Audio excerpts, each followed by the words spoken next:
فإن لم تفعلوا ولن تفعلوا فاتقوا النار التي وقودها الناس والحجارة أعدت للكافرين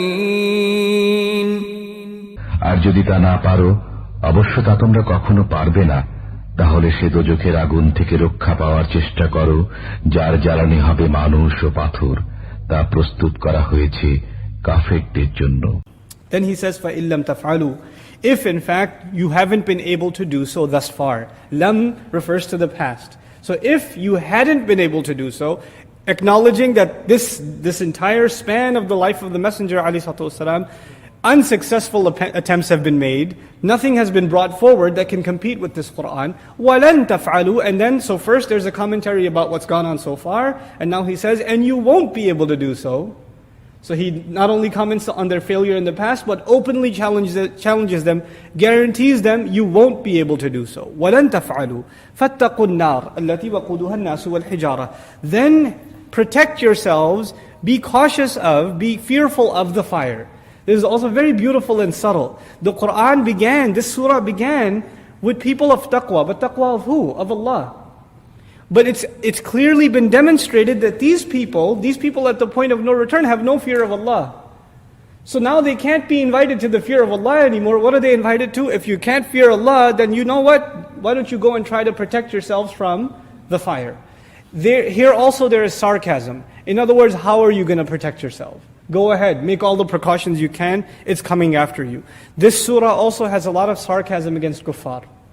Already we learned Allahu yastahzi'u bihim. Allah is the one making fun of them. Here we're learning fattaqun nar. How are they going to have taqwa from the fire when they're trying to produce a competitor to the Quran? They're guaranteeing themselves hell. So this is a means of sarcasm. Later on in this surah we'll find other places. For example, bi'sa ma ya'murukum bihi imanukum. The Israelites will be told, what a horrible thing your iman tells you to do. Your faith? This is what you call faith? What terrible things your faith tells you to do. You know, Allah didn't say that your kufr tells you to do bad things. He's being sarcastic with them. Later on he says about the hypocrites and the munafiqun and the Israelites together, he says, فَمَا أَصْبَرَهُمْ عَلَى النَّارِ. What amazing patience they have to withstand the flames. You know, this is sarcasm of Allah manifest in this surah. And this is appropriate because the people we're dealing with were the worst in their insults and their criticisms against Allah's book. Anyhow, وَقُودُهَا النَّاسُ وَالْحِجَارَةُ. So why don't you protect yourself from flames, the fuel of which is people and stones.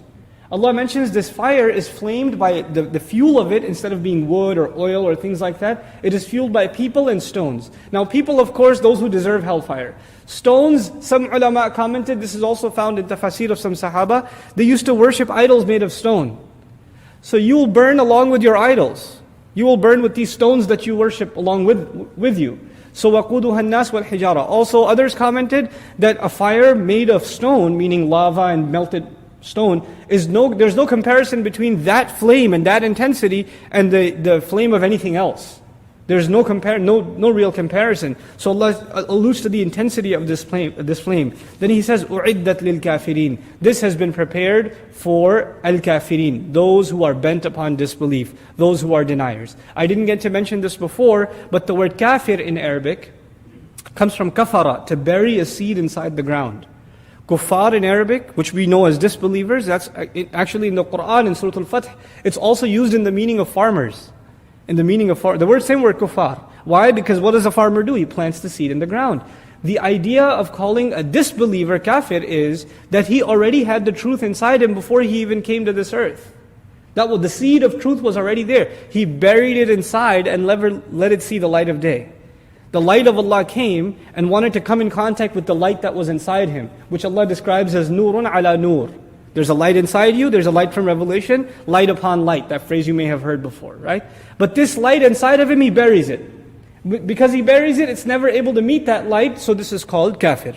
So u'iddat lil kafirin, if you want to look at a literary explanation, it has been prepared for those who buried the truth inside and kept it there. These are the disbelievers.